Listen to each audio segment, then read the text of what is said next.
बोलिए बांके बिहारी लाल की जय। सभी भक्त खड़े हो जाएंगे अपने स्थान पर। बोलिए व्यास जी महाराज की जय।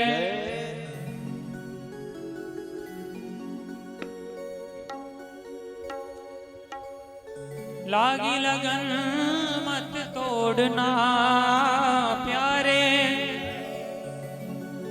लागी लगन मत तोड़ना गुरुजी मोरी लागी लगन मत तोड़ना, गुरुजी मोरी लागी लगन मत तोड़ना, लागी लगन मत तोड़ना प्यारे, लागी लगन मत तोड़ना गुरुजी मोरी लागी लगन मत तोड़ना, गुरुजी मोरी लागी लगन मत तोड़ना, गुरुजी मोरी लागी लगन मत तोड़ना, गुरुजी मोरी लागी लगन मत तोड़ना।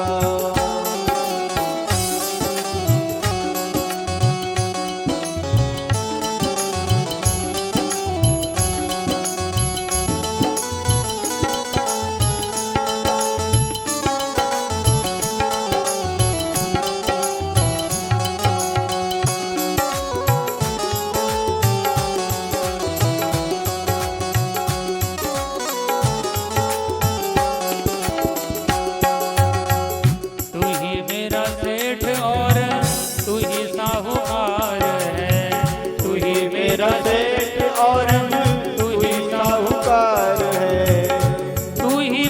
सेठ और तू ही साहूकार है, तू ही मेरा सेठ और तू ही साहूकार है।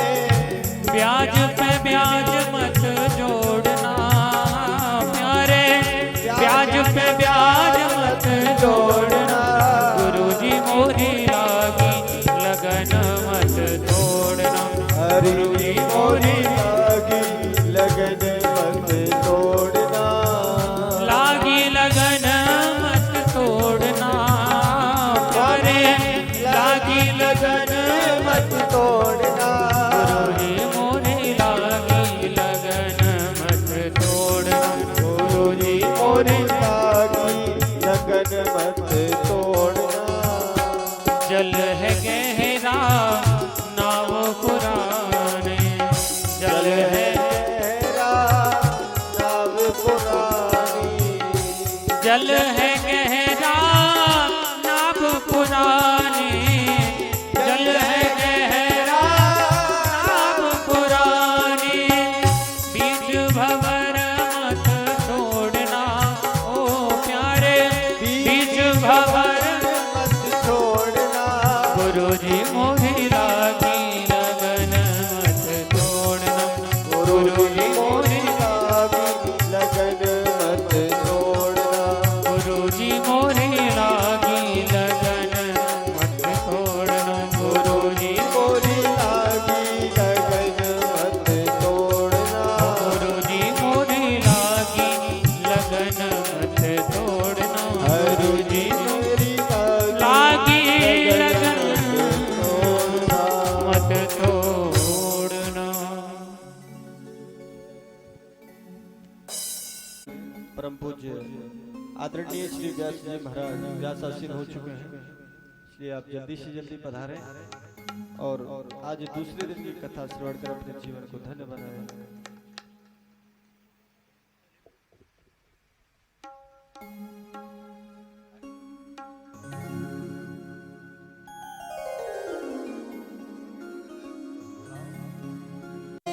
बोल बांके बिहारी लाल की जय। सभी भक्त आरती के लिए अपने अपने स्थान पर खड़े हो जाएंगे और यजमान जी आरती की थाली ले लें और भागवत जी तरफ मुख करके आरती करेंगे। सभी भक्त बड़े भाव से, और जो भी भक्त आरती में सम्मिलित होना चाहते हैं वो शीघ्र ही अपने अपने गृह कार्य को प्रारंभ देकर आरती में पहुंचे। ओम चंद्रमा मनसो जात चक्षो हो सूर्यो जायतः श्रोत्राद्वाय च प्राण च मुखाग्निरजायत। श्री भागवत भगवान की है आरती, पापियों को पाप से है तारती। श्री भागवत भगवान की है आरती, पापियों को पाप से है तारती। भागवत भगवान की है आरती, पापियों को पाप से है तारती। श्री भागवत भगवान की है आरती, पापियों को पाप से है आरती। यह अमर ग्रंथ ये मुक्ति पंथ ये पंचम वेद निराला, नभ ज्योति जगाने वाला। ये अमर ग्रंथ ये मुक्ति पंथ ये पंचम वेद निराला, नभ ज्योति जगाने वाला। हरि नाम यही हरि नाम यही हरि नाम यही हरि नाम यही, जग के मंगल की हरि बोल। आरती।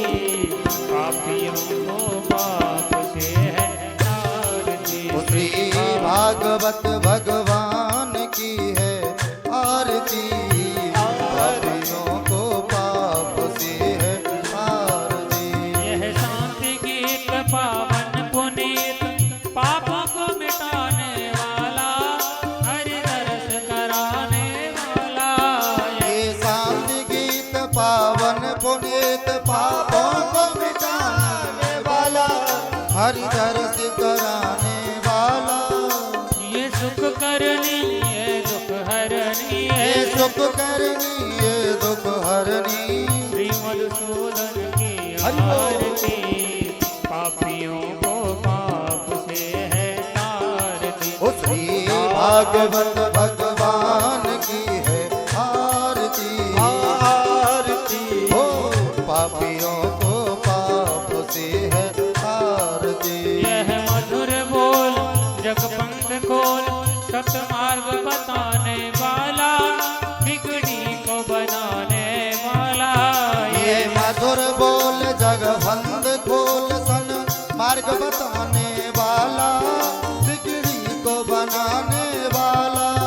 श्री राम यही घनश्याम यही श्री राम यही घनश्याम यही, राधे श्याम यही सीताराम यही, राधे श्याम यही सीताराम यही। प्रभु की महिमा की जय हो। आरती। पापियों को पाप से तारती। ओ श्री भागवत भगवान की है आरती, पापियों को पाप से है तारती। कर्पूर गौरम करुणावतारम, ओ संसार सारम उजरेंद्र हारम, सदा वसंतम विजालदेवं। भवं भवानी सहितं नमामि। त्वमेव मोदक पिता त्वमेव, त्वमेव बन्धु च सखा त्वमेव, त्वमेव विद्या द्रविडं त्वमेव, त्वमेव सर्वं मम देव देव, त्वमेव सर्वं मम देव देव, ओ त्वमेव सर्वं मम। मम देव देव। ओम जलेनाग्निकरणं पुष्पैदेवाय वन्दनम् आत्मदेवाय वन्दनम्। शीतला त्वं जगन्माता, शीतला त्वं जगत्पिता, शीतला त्वं जगद्धात्री, शीतलायै नमो नमः। अथ मंत्र पुष्पांजलि। हाथ में पुष्प लेकर भगवान के समक्ष मंत्र पुष्पांजलि करेंगे। ओम जगने नग्नमय जंतदीवास्तानि धर्माणि वर्तमान्यः, सन्नाति हनाकं महिमानः, सचन्दद्रपूर्वी साध्या सन्ति देवाः। हरिः ओम्।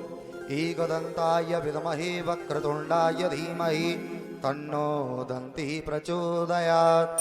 हरिः ओम्। तत्पुरुषाय विद्महे महादेवाय धीमहि तन्नो रुद्रः प्रचोदयात्। सेवन्त्कावकुलचम्बकपाटलब्जैर् पुण्णागजातकरवीररसालपुष्पैः बिल्वा प्रबाल तुलसी दलमञ्जरीवि त्वां पूजयामि जगदि स्वर मे प्रसीद। नाना सुगन्धपुष्पाणि यथा कालोद्भवानि च पुष्पाञ्जलिर्मया दत्त्वा गृहाण परमेश्वर। भगवते पुराण पुरुषोत्तमाय नमः। मंत्र पुष्पांजलिं समर्पयामि। बोले श्रीमद् भागवत महापुराण की जय हो पूज्य व्यासी महाराज की जय हो सुखदेव जी महाराज की जय हो सियापत रामचंद्र भगवान की जय हो हनुमान जी महाराज की जय हो बांके बिहारी लाल की जय हो राधा कृष्ण भगवान की जय हो वृंदावन धाम की जय हो जय जय श्री राधे जय जय श्री राधे जय जय श्री राधे। सभी भक्त अपने अपने स्थान पर बैठकर और आज की कथा को श्रवण करेंगे। बड़ी पावनमयी दिव्यमयी कथा पूज्य महाराज जी के द्वारा आज द्वितीय दिवस की कथा में आप सभी भक्त प्रवेश करेंगे। जय श्री राधे जय श्री श्याम। प्रधान देवता श्री राधा कृष्णाभ्याम नमः। मम आराध्या श्री किशोरी देवी नमो नमः।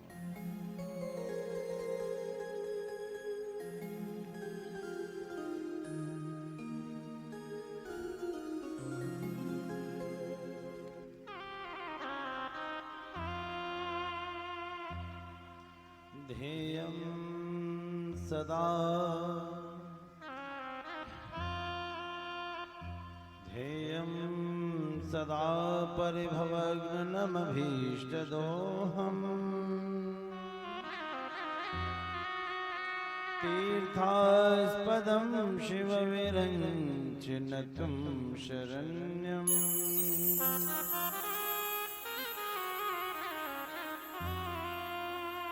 भृत्यातिहं प्रणतपाल्यभवधिपोता वन्दे महापुरुषते चरणारविन्दम्।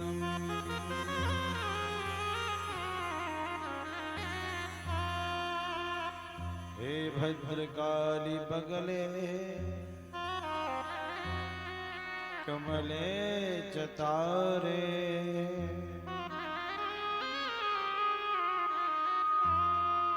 धूमावती त्रिपुर सुंदर छिन्नमस्ते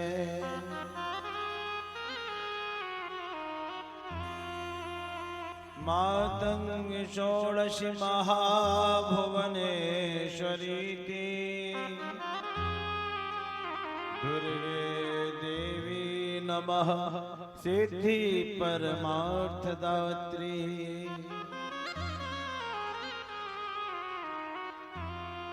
वंदे देव उमापतिं सुरगुरुं वंदे जगत कारणम् वंदे पन्नगभूषणं मृगधरा वंदे पशूनां पतिं वंदे सूर्यशशाङ्कवह्निनयनं वंदे मुकुन्दप्रियं वंदे भक्तजनाश्रयं च वरदं वंदे शिवं शङ्करम्।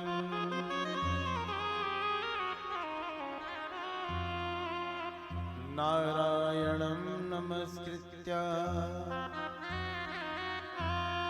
नरं चैव नरोत्तमम् देवी सरस्वती व्यासा ततो जयमुदीरयेत्।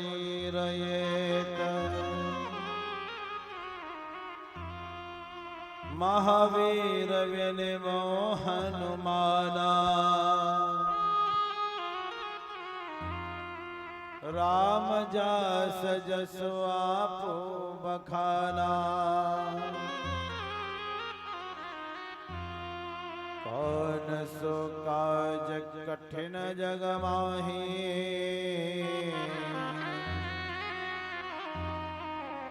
जो नहीं होया तात तुम पाही।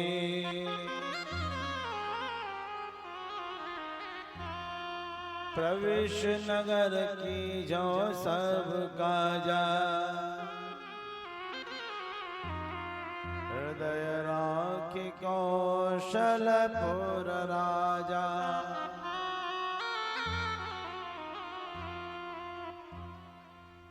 जय जय श्री राधारमण जय जय नवल किशोर जय गोपी चित चोर प्रभो जय जय माखन चोर। आइए बड़े भाव से श्री राधा माधव को मनाते हैं। श्री कृष्ण गोविंद हरे मुरारी हे नाथ नारायण वासुदेवा। श्री कृष्ण गोविंद हरे मुरारी हे नाथ नारायण वासुदेवा। श्री कृष्ण गोविंद हरे मुरारी हे नाथ नारायण वासुदेवा। श्री कृष्ण गोविंद हरे मुरारी हे नाथ नारायण वासुदेवा। हे नाथ नारायण वासुदेवा। हे नाथ नारायण वासुदेवा। हे नाथ नारायण वासुदेवा। हे नाथ नारायण वासुदेवा। हे सत्य नारायण वासुदेवा। हे सत्य नारायण वासुदेवा। श्री कृष्ण गोविंद हरे मुरारी हे नाथ नारायण वासुदेवा। श्री कृष्ण गोविंद हरे मुरारी हे नाथ नारायण वासुदेवा। एकमात्र स्वामी सखा हमारे पितमात्र स्वामी सखा हमारे। पितमात्र स्वामी सखा हमारे पितृमात्र स्वामी सखा हमारे। हे नाथ नारायण वासुदेवा। हे नाथ नारायण वासुदेवा। श्री कृष्ण गोविंद हरे मुरारी हे नाथ नारायण वासुदेवा। श्री कृष्ण गोविंद हरे मुरारी हे नाथ नारायण वासुदेवा।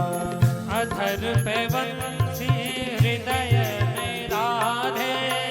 अधर पे बंसी हृदय में राधे। बट गए दोनों में आधे आधे। बट गए दोनों में आधे आधे। हे राधा नागर हे भक्त वत्सल। हे राधा नागर हे भक्त वत्सल। सदैव भक्तों के काम साधे। सदैव भक्तों के काम साधे। वही गए जहाँ गए पुकारे। वही गए जहाँ गए पुकारे। हे नाथ नारायण वासुदेवा। श्री कृष्ण गोविंद हरे मुरारी हे नाथ नारायण वासुदेवा। देहांत काले तुम सामने हो। देहांत काले तुम सामने हो। वंशी बजाते मन को लुभाते। वंशी बजाते मन को लुभाते। यही गीत गाते धननाथ त्यागो यही गीत गाते धननाथ त्यागो। हे नाथ नारायण वासुदेवा। श्री कृष्ण गोविंद हरे मुरारी हे नाथ नारायण वासुदेवा।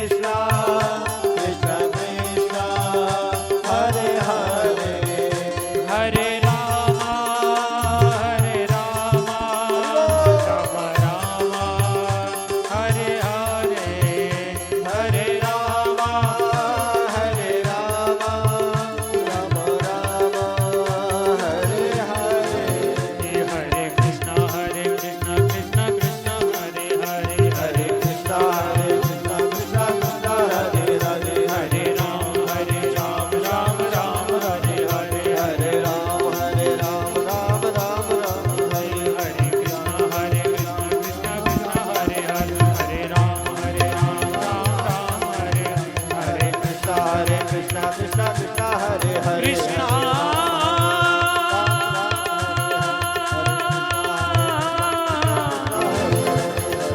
कृष्णा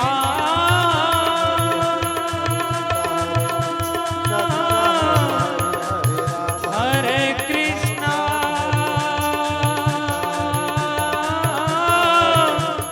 हरे हरे। बोली गणेश जी महाराज की श्री उमा महेश्वर भगवान की जय हो। सीताराम जी महाराज की जय हो। श्री वृंदावन बिहारी लाल की जय हो। राधा रानी सरकार की जय हो। पवन सुत हनुमान की जय हो। भवानी दुर्गा माई की जय हो। शीतला माई की जय हो। भीमसेन महाराज की जय हो। श्रीमद् भागवत महापुराण की जय हो। नमः पार्वती पतये हर हर महादेव। जय जय श्री राधे। जय जय श्री राधे। जय जय श्री राधे। ओम नमो महद्भ्यो ब्राह्मणेभ्यो नमः। प्रियात्मज भगवान नारायण की अकारण करुणा वर्णालय भक्त वांछित कल्पतरु आप सभी की यह भुवन पावनी उपस्थिति स्वनाम धन्य महर्षि मैन की तपोभूमि और भगवान भूतनाथ भूतेश्वर भीमसेन महाराज की इस पवित्र स्थल पर सादर वंदनीय है। आज इस कथा का द्वितीय दिवस प्रारंभ होता है।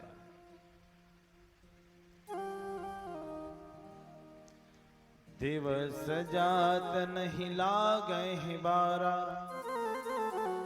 टिक टिक करती घड़ी सभी को समझो ये समझाती है। करना है तो जल्दी कर लो वरना घड़ी बीतती आती है। लेकिन धर्म पथ पर करना है, सत्य मार्ग पर करना है।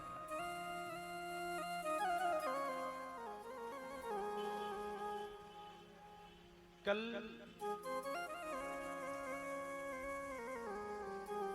इस कथा में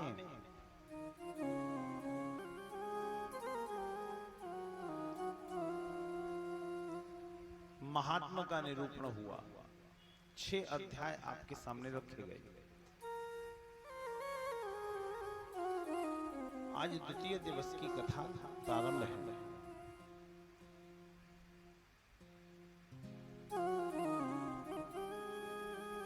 भागवत जी का प्रारंभ आज से है। कल महात्मा की चर्चा थी। प्रथम स्कंद के प्रथम अध्याय का यह चतुर्थ श्लोक, तृतीय श्लोक, हम यहीं से कथा प्रारंभ करते हैं। और एक श्लोक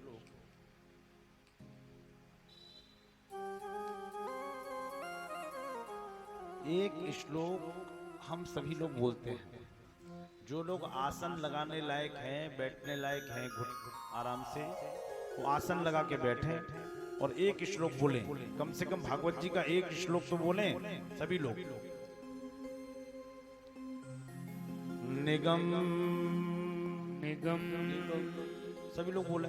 निगम निगम कल्प कल्प तरोर्गलितुम तरोर्गलितुम शुक शुक मुखाद मुखाद अमृत अमृत द्रव्य संयुतम संयुतम पिबत पिबत भागवतम भागवतम रसमालयं रसमालयं मुहुरहो मुहुरहो रसिका रसिका ओ विभावका भावका। यह भागवत जी का एक श्लोक आपने बोला और धन्य आपका जीवन हुआ। प्रत्येक शब्द में भगवान कृष्ण और राधा का स्वरूप है। आपने एक श्लोक बोल के बड़ा कल्याणकारी कार्य किया है। इस श्लोक का अर्थ क्या है, ये भागवत जी क्या है, यहीं से पूरी भागवत प्रारंभ है। निगम बोलते हैं वेद को। वेदों को जब चारों वेदों को एकत्रित किया जाएगा तो वो निगम हो जाएगा। निगम, और उन वेदों को एकत्रित करके एक वृक्ष माना गया। सूत्र होता है गणित में, माना x माना y, है ना, इस प्रकार। तो एक वृक्ष माना गया, निगम कल्प तरोर्गलितुम, और वृक्ष होगा तो फल भी आएगा। अब फल चाहे वो छोटा हो, बड़ा हो, खट्टा हो, मीठा हो, कड़वा हो, कैसा भी हो, वृक्ष है तो फल है, आएगा। तो इस वेद रूपी वृक्ष पर एक फल प्रकट हुआ है, और फल कैसा है? गलितुम, गला हुआ। इतना गला है, इतना गला है कि इसका रस स्वतः ही टपक रहा है, इतना गला हुआ। तो दूसरा सूत्र भागवतकार ने, वेद व्यास जी ने लिखा और सुखदेव जी ने गाया, निगम कल्पतरोर्गलितो शुक मुखाद अमृत द्रव्य संयुतम। और इतना मीठा है कि सुखदेव रूपी तोते ने इसको ग्रहण किया है, इसको चखा है, इतना मीठा। अच्छा, एक विषय यह है कि सुखदेव रूपी तोते ने ही इसको क्यों चखा, या हम ये भी कह सकते हैं कि तोता चोंच मारता ही उस फल में है जो पहले से मीठा हो, क्योंकि पक्षियों से, जीव जंतुओं से ज्यादा प्रकृति की जानकारी मनुष्य को नहीं है। या यह भी कह सकते हैं कि तोते के चोंच लगाने के बाद फल मीठा होता है, जो ईश्वर की रचना। तो सुखदेव रूपी तोते ने इसमें चोंच लगाई है, अब तो यह फल अत्यंत पवित्र हो बैठा। तो क्या कहा, इस फल को क्या करना है? फल को, भागवत रूपी फल को क्या करना है? पिबत भागवतम रसमालयं, पीना है, पीना है इस फल को। अच्छा, भागवतकार ने एक गलती तो की, बहुत से लोग कह देते हैं इस बात को, एक गलती तो हुई है। क्या गलती हुई है? कि फल कभी पिया नहीं जाता। पिया जाता है क्या? फल को पी सकते हैं क्या? केला, सेब, संतरा, आम, पपीता, बताओ कभी पी सकते हैं? कोई भी फल हो, पिया नहीं जा सकता, पिया नहीं जा सकता। तो क्या किया जा सकता है?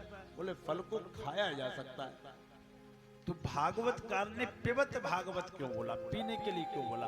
वो इसलिए बोला कि ये फल पिया ही जाएगा। उससे पहले की लाइन में क्या दिया है? गलितुम, ये फल गला हुआ है, इसमें ना तो अहंकार की कठोर गुठली है और ना ही माया का आवरण रूपी छिलका है। और जिस फल में छिलका और गुठली न हो वो फल कैसा होगा? रस युक्त होगा, रस से भरा हुआ होगा। तो जब रस ही रस है तो पीना ही पड़ेगा, चाहे मजबूरी से पियो चाहे स्वेच्छा से पियो, लेकिन इस फल को पिया ही जाएगा।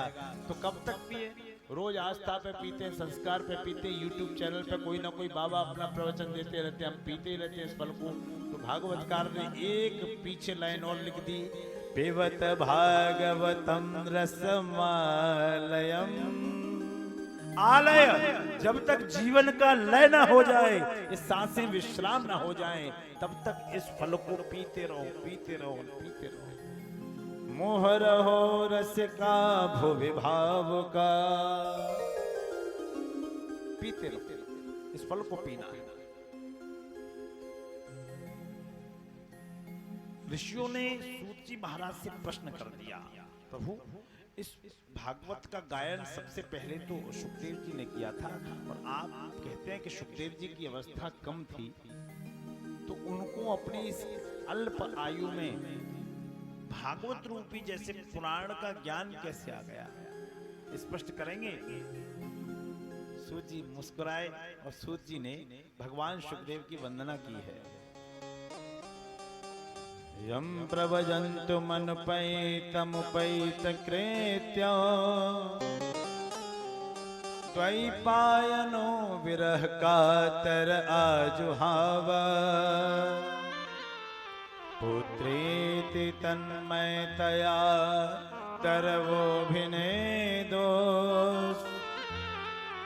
त्वं सर्वभूत हृदयं मुनिमानतोऽस्मि।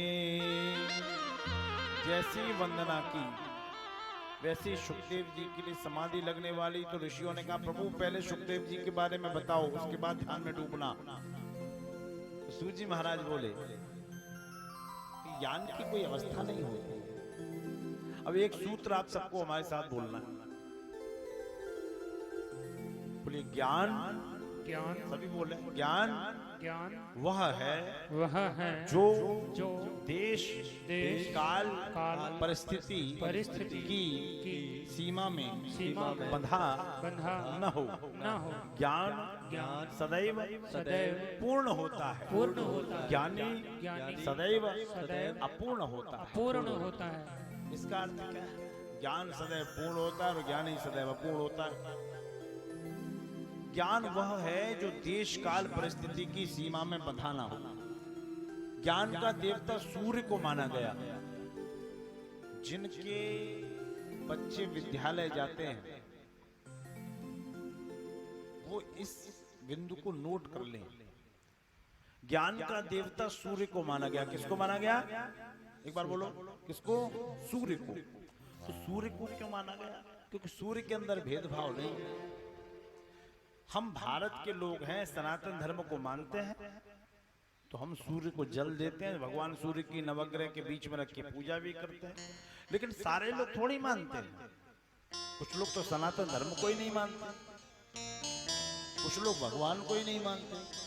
अच्छा मान भी लें भारत के लोग मानते हैं, जो नहीं मानते होंगे वो चोरी छुपे भगवान सूर्य की वंदना करते होंगे। लेकिन पाकिस्तान के लोग तो नहीं करते, अमेरिका के लोग तो नहीं करते, अन्य बहुत से देश ऐसे हैं जहाँ परमात्मा को लोग मानते ही नहीं।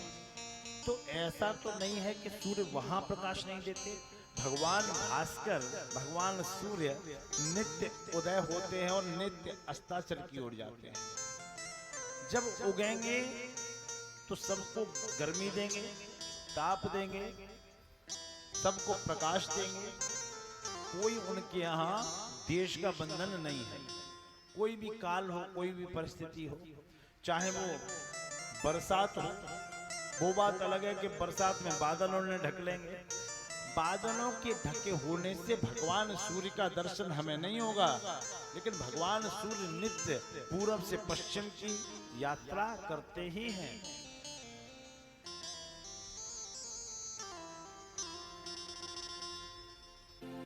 कोई परिस्थिति हो, चाहे सर्दी हो कोहरा ढक ले, गर्मी में धूल ढक ले, लेकिन भगवान सूर्य निकलेंगे। उनके अंदर कोई देश काल परिस्थिति की सीमा नहीं होती। इसलिए ज्ञान का देवता सूर्य को माना गया। और एक बात, आप सभी विद्वान हैं, विद्वानों की सभा है, एक बात और लेके जाना। पालन करते हैं तो अच्छी बात है, और लोगों को बताते हैं वो भी अच्छी बात है। कोई भी कर्म भूल जाओ, लेकिन नित्य उठकर सूर्य अर्घ देना मत भूलना। सूर्य जब उदीयमान अवस्था में हो, अपनी लाली बिखेरे हुए हो, उस समय तांबे के बर्तन से सूर्य को 90 डिग्री के एंगल पे लाके जब अर्घ देंगे ना, तो कॉपर और सूर्य की किरणों का जो मिलन होगा, और उस मिलन की छींटें आपके ऊपर जब जाएंगी, तो जिस अंग पे जाएंगी उस अंग पर रोग होने की आशंकाएं कम हो जाती हैं। नित्य भगवान सूर्य ही एक ऐसे देवता हैं जो नमस्कार करने से प्रसन्न हो जाते हैं। भगवान सूर्य ही ऐसे देवता है। लोग कहते हैं ना गायत्री साधना, गायत्री साधना। गायत्री साधना सूर्य साधना ही है। मैयाओं को चाहिए कि जिनके बच्चे विद्यालय जाते हैं, कोशिश करें कि प्रातःकाल स्नान करा के उनसे सूर्य अर्घ जरूर दिलवाएं। तेज, बल, वृद्धि, ऐश्वर्य सूर्य भगवान प्रदान करते। सूर्य राजा है, जीवन राजा जैसा होगा। हमारे चश्मा लगता था, बहुत से लोग जानते हैं, जो भगवान सूर्य की कृपा हुई और चश्मा उतर गया। कोई आवश्यकता नहीं, प्रैक्टिकल करके तो देखो, नित्य का है। तो सूर्य के लिए कोई देश काल परिस्थिति नहीं है, इसलिए ज्ञान कभी किसी देश काल परिस्थिति में नहीं बंधा होता। ज्ञानी सदैव पूर्ण होता है, अपूर्ण होता है, और ज्ञान सदैव पूर्ण होता है। जैसे भागवत पढ़ रहे हैं, अब ऐसा थोड़ी है कि भागवत के अंदर आप जितने प्रश्न करेंगे सबका उत्तर हमें मालूम होगा। चलो वो भी आ जाए, आप कहेंगे कि हेलीकॉप्टर उड़ा लोगे, हमसे नहीं आएगा। भाई वो भी तो ज्ञान है ना, कंप्यूटर चलाना नहीं आता, वो भी ज्ञान है ना। तो ज्ञान सदैव पूर्ण होता है और ज्ञानी सदैव अपूर्ण होता है, ये ज्ञान की परिभाषा है। ज्ञान कभी भी किसी को भी कैसी भी स्थिति में कहीं पे भी हो सकता है। एक राजा ने अपने राज्य में घोषणा कराई, परमात्मा क्या करता है और कहाँ रहता है, अगर मेरे प्रश्न का कोई उत्तर दे देगा तो मैं उसको माला माल कर दूंगा, और नहीं दिया तो छोड़ूंगा नहीं। तो ब्राह्मणों ने कहा इसकी हेकड़ी निकालनी है, ब्राह्मणों ने कहा इसकी हेकड़ी निकालनी है। तो एक बच्चे को ब्राह्मणों ने देखा, बच्चा बहुत तर्कशील था, उस बच्चे को लाए और राजा के समक्ष खड़ा कर दिया। राजा सिंहासन पे बैठा था, बच्चा नीचे दरबार में खड़ा था। महाराज, ये बालक आपके प्रश्नों का उत्तर देगा। राजा ने कहा बताओ परमात्मा कहाँ रहता है और क्या करता है। वो बालक बोला आप मुझसे जिज्ञासावश पूछ रहे हैं कि तर्क करना चाहते हैं। तो राजा बोला मैं तर्क नहीं करना चाहता, मेरे अंदर जिज्ञासा है, निवेदन करता हूं, बताएं। तो बालक ने कहा ये परमात्मा कहाँ रहता है, क्या करता है, इसका उत्तर तो मैं झटके से दे दूंगा, लेकिन आप जब जिज्ञासा से पूछ रहे हैं तो आप हमारे शिष्य हुए और हम आपके गुरुजी हुए। बोले बात तो सही है। तो ये कायदा क्या है कि शिष्य ऊपर बैठा है, गुरुजी नीचे खड़े, पहले सिंहासन छोड़ो। ब्राह्मणों ने कहा कोई बात नहीं, बात तो सही कह रहा है बालक, आप सिंहासन से उतरिए फिर पूछिए। राजा ने सिंहासन छोड़ दिया और सामने खड़ा हो गया। अब बालक को चांदी का सुंदर सिंहासन मिल गया, न जन्म नहीं देखा। बताओ महाराज परमात्मा कहाँ रहता है और क्या करता है। बोले अभी नहीं, अभी अभिमान का मुकुट आपके सिर पे रखा है, ये मुकुट जब उतर जाएगा फिर मालूम पड़ेगा आपको। तो राजा ने दासी को बुलाया, मुकुट उसको सौंप दिया और दासी ने वो मुकुट उस बालक को दे दिया जो सिंहासन पे बैठा था। बालक के आनंद हो गए, उन बालक ने मुकुट लिया और धारण कर लिया। राजा बोला अरे प्रभु अब तो बताओ परमात्मा क्या करता है और कहाँ रहता है। वो बालक झल्ला के बोला मूर्ख राजा, तुझे अब भी नहीं दिख रहा कि परमात्मा क्या करता है। एक पल में मुझ जैसे भिखारी को तुझ जैसा राजा बना देता है और तुझ जैसे राजा को मेरे जैसे भिखारी की जगह खड़ा कर देता है। ये परमात्मा की ये करता है। ओ आप तो सर्वज्ञानी है, बड़े ज्ञानी है। अच्छा ये बताओ भगवान रहता कहाँ है। तो बालक बोला पहले दूध मंगाओ। चांदी के गिलास में सुंदर दूध आया, बालक ने उंगली डुबोना शुरू किया, उंगली डुबोए निकाले डुबोए निकाले। राजा बोला क्या कर रहे हैं। तो बालक बोला मैं दूध में घी के दर्शन करना चाहता हूँ। राजा बोला आप तो महामूर्ख हैं, मैं तो आपको ज्ञानी समझ रहा था। या क्यों हम मूर्ख क्यों हैं कि दूध में घी होता है, ये बात सही है, लेकिन ऐसे थोड़ी निकलेगा।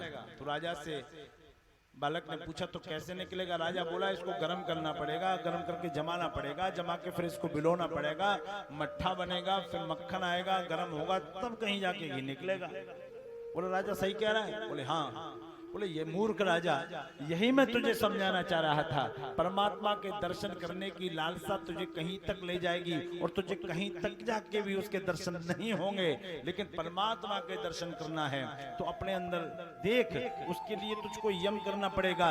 यम करो, नियम करो, ध्यान करो, धारणा करो, स्वाध्याय करो, आत्म मंथन करो, परमात्मा मिल जाएगा। ईश्वरा सर्वभूतानाम हृदय से अर्जुन तिष्ठति। वो यहाँ तक है कि वहां तक है, नजर जिसकी जहां तक है असर उसका वहां तक है। हमारी नजरों में दोष है, उसकी सत्ता में कोई दोष नहीं है।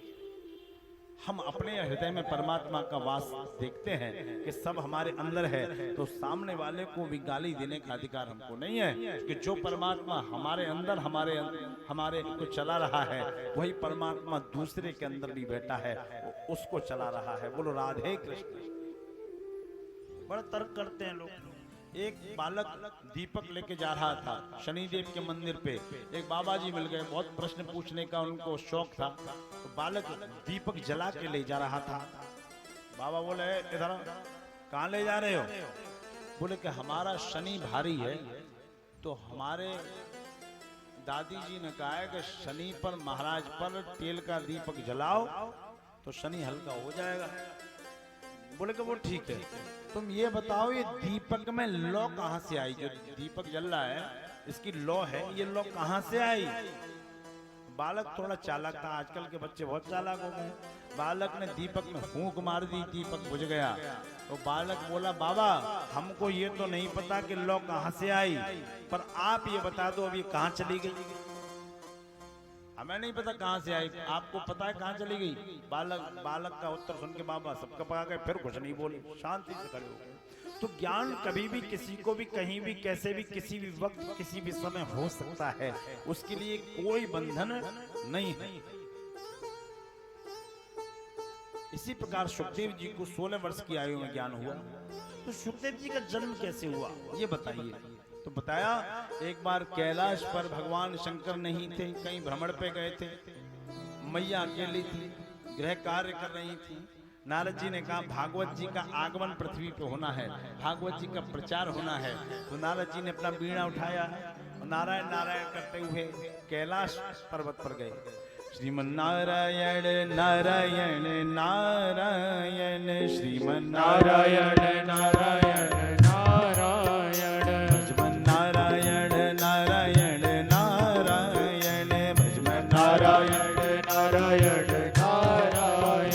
ओ माता नारायण माता नारायण पिता नारायण पिता नारायण पत्नी नारायण लक्ष्मी नारायण लक्ष्मी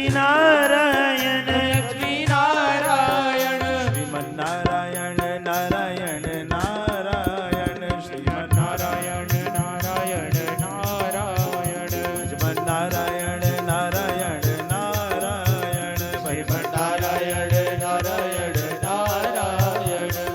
जो नारायण नाम लेत है, जो नारायण नाम लेत है, जो नारायण नाम लेत है, जो नारायण नाम लेत है, पाप होए सब छारायण हो, पाप होए सब छारायण। भजमन्नारायण नारायण नारायण भजमन्नारायण नारायण नारायण।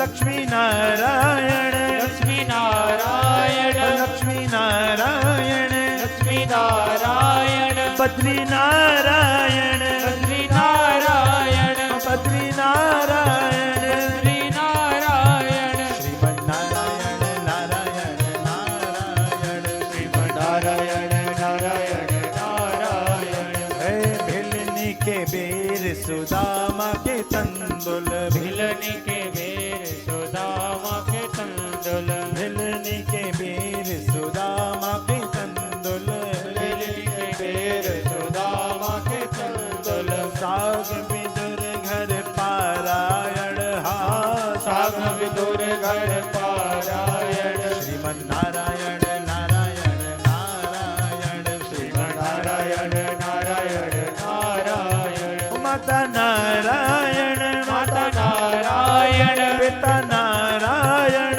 पिता नारायण लक्ष्मी नारायण लक्ष्मी नारायण बद्री नारायण बद्री नारायण सत्य नारायण सत्य नारायण भजमन्नारायण नारायण नारायण भजमन्नारायण नारायण नारायण श्रीमन्नारायण नारायण नारायण श्रीमन्नारायण नारायण नारायण। नारायण नारायण की ध्वनि का उच्चारण करते हुए भगवान शंकर के कैलाश पर नारद जी पहुंचे हैं। माता जी के दर्शन किए। माता जी प्रणाम करता हूँ। मैया ने आशीर्वाद दिया, मिष्ठान लाके रखा। नारद जी ने मिष्ठान ग्रहण किया। नारद जी बोले मैया हम तो आपके बालक हैं, एक बात जानना चाहते हैं। क्या? आप हमें यह बताओ भगवान शंकर आपको चाहते हैं कि नहीं चाहते? मैया की आंखें लाल हो गई। नारद जी आप बाबा है, आप साधु हैं, आप आत्मा है, आपको इन चाहत की बातों से क्या करना है? हमें चाहते हो न चाहते हो हमारे पति, आपको इन चाहत की बातों से क्या करना? चाहते हैं कि नहीं चाहते? नारद जी बेचारे शांत हो गए कि माता जी अभी क्रोधित है। फिर मिष्ठान शुरू किया नारद जी ने खाना तो शुरू किया और जल पिया। मैया का क्रोध शांत हुआ तो नारद जी बोले मैया आपको एक बात बताना चाहते हैं। मैया बोली बताओ।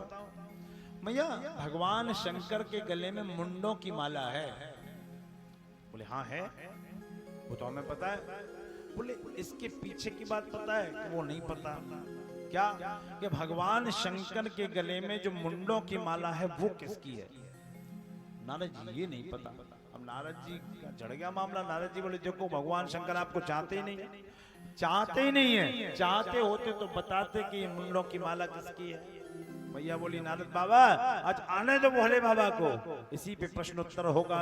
नारद जी बोले हमें जाने दो। नारायण नारायण नारायण करके नारद जी निकल लिए। मार्ग में भोले बाबा मिल गए। बाबा प्रणाम करता हूँ। नारद बताओ कैसे आए? अरे वो हम बाद में बताएंगे, हम जल्दी में आपको मैया याद कर रही हैं। भगवान समझ गए कि आज खेल हो गया। 6 महीने से हमारी पत्नी ने हमको याद नहीं किया, आज तुम आए हो तो याद कर रही है। क्या करके आए हो? बाबा आपको मालूम पड़ जाएगा। इधर मैया ने क्या किया कि अपना श्रृंगार थोड़ा हल्का किया और कोप भवन में जाके लेट गई। भोले बाबा पहुंचे। नंदी माता जी कहाँ है आपकी? कोप भवन में बैठी है। क्या हो गया? बोले आपकी गृहस्थी की बातें हम क्या बताएं, पता कर लो। पहले जो घर बनते थे आज से 100, 200, 500 साल पहले, तो उसमें घर में एक वीआईपी कमरा और बनता था। वीआईपी उसका वीआईपी होता था, वो उसका नाम होता था कोप भवन। काले अक्षरों से लिखा जाता था कोप भवन। अच्छा अब नहीं बनता? नहीं बनता। अब तो नए मकान बहुत बनते। भाई साहब ने बनवाया कोप भवन, बनवाया कि नहीं किसी ने? अरे बनवाना भी मत। पहले कभी कभी कोई नाराज होता था, कभी कभी तो 2-4 घंटे के लिए गया, मना लिया गया। दुनिया समझ जाती थी कि नाराज हुआ। लड़ाई नहीं होती थी उस समय। आदमी चुपचाप जाके लेट जाता था। और अब अगर बनवा लिया तो जिंदगी भर खाली नहीं होगा। हर घंटा हर आदमी नाराज है, किसे मनाओगे?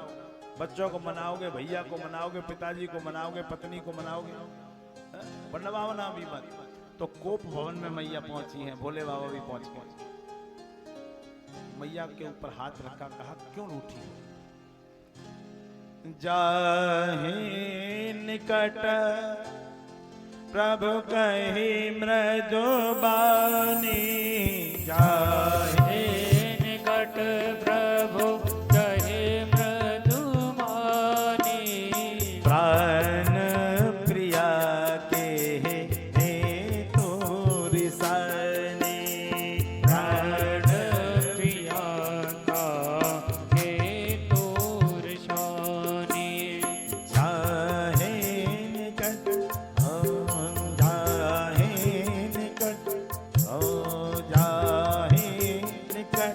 प्रभु कही मृदु बानी।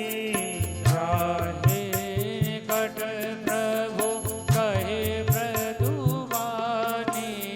प्राण प्रिया के हे तोरी सनी।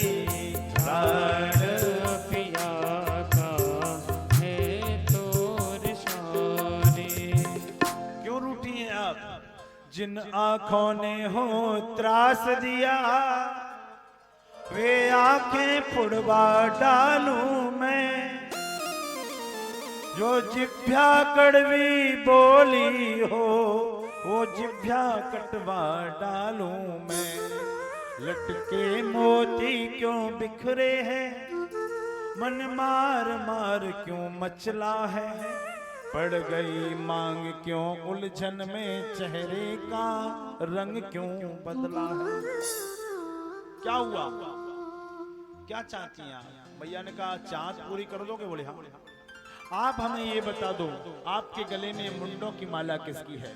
बोले बाबा बोले बस यही मत पूछो। बोले हमें यही पूछना। देवी हम नहीं बता सकते। बोले बाबा आपके साथ 7 वचन लिए हैं, 7 फेरे लगाए हैं, आप ये भी नहीं बताएंगे हमें मुंडों की माला किसकी है किसकी नहीं है? ओहो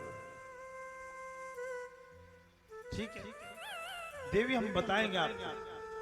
ये आपके ही मुंडों की माला है। इस माला में जितने मुंड लगे हैं ना, सिर लगे हैं, वो आपके ही हैं।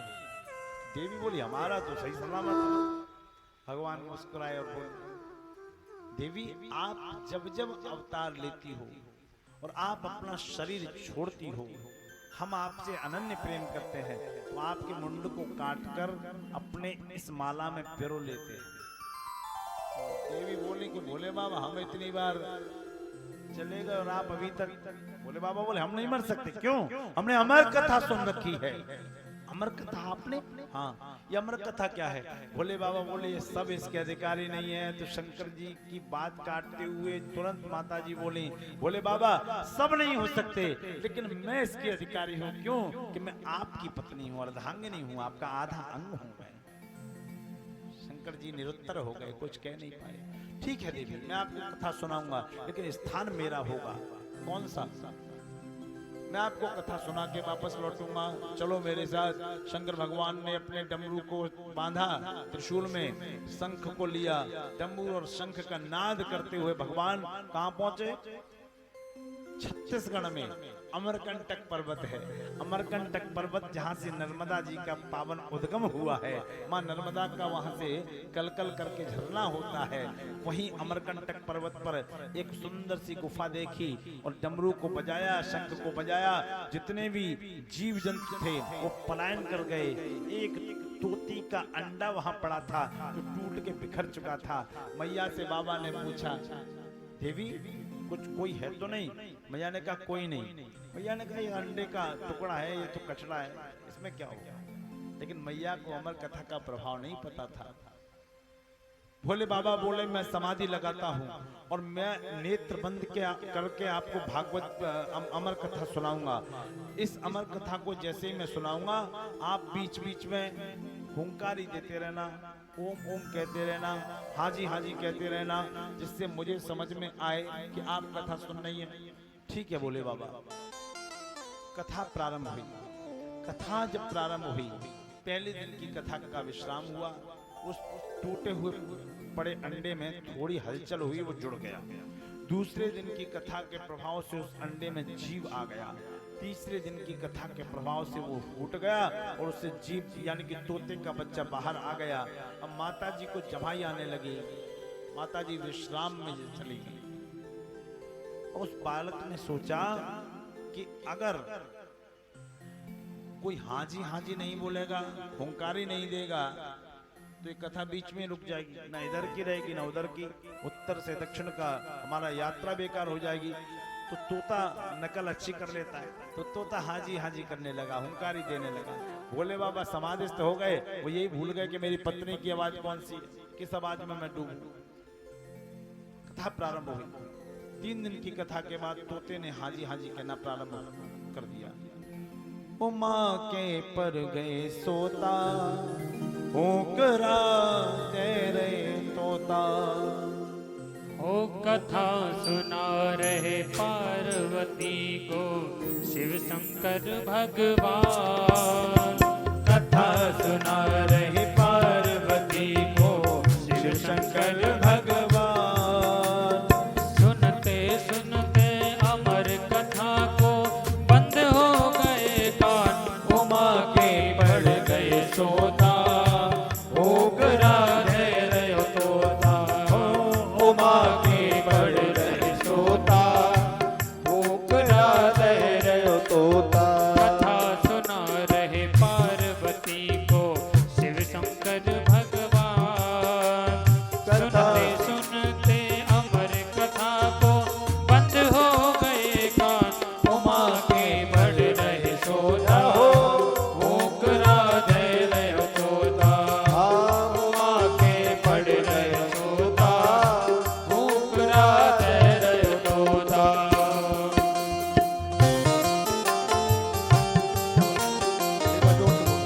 शंकर भगवान जय हो। हर हर महादेव।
भर ली नो लोटा उमा के पड़ रहे सोता उमा के पड़ रहे सोता ओकरा दे रहे तोता उमा के पड़ रहे सोता ओकरा दे रहे तोता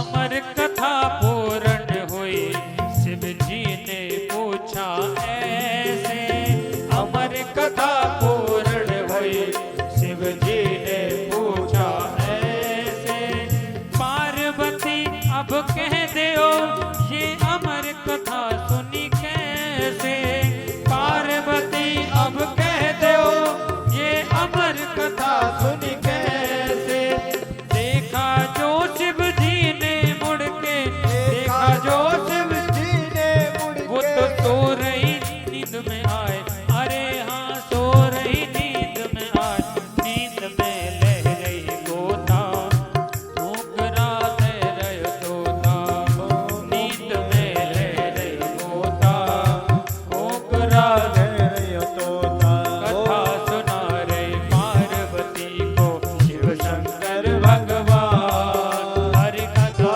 सुना रहे पार्वती को शिव शंकर भगवान हाँ सुनते सुनते अमर कथा को बंद हो गए कान उमा के पड़ रहे तोता ओकरा दे रहे तोता उमा के पड़ रहे तोता ओकरा दे रहे तोता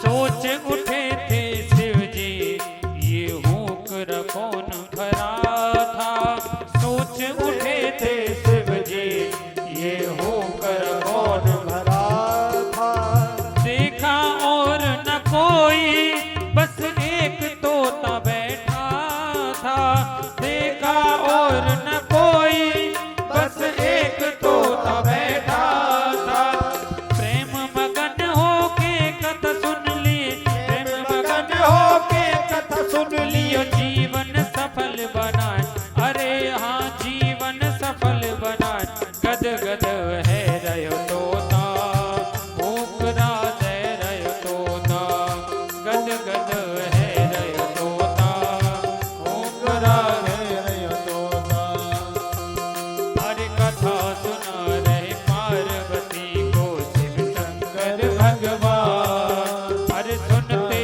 सुनते अमर कथा को बंद हो गए कान उमा को पड़ रहे तोता ओकरा दे रहे तोता उमा के पड़ रहे तोता ओकरा दे रहे तोता ओकरा दे रहे तोता ओकरा दे रहे तोता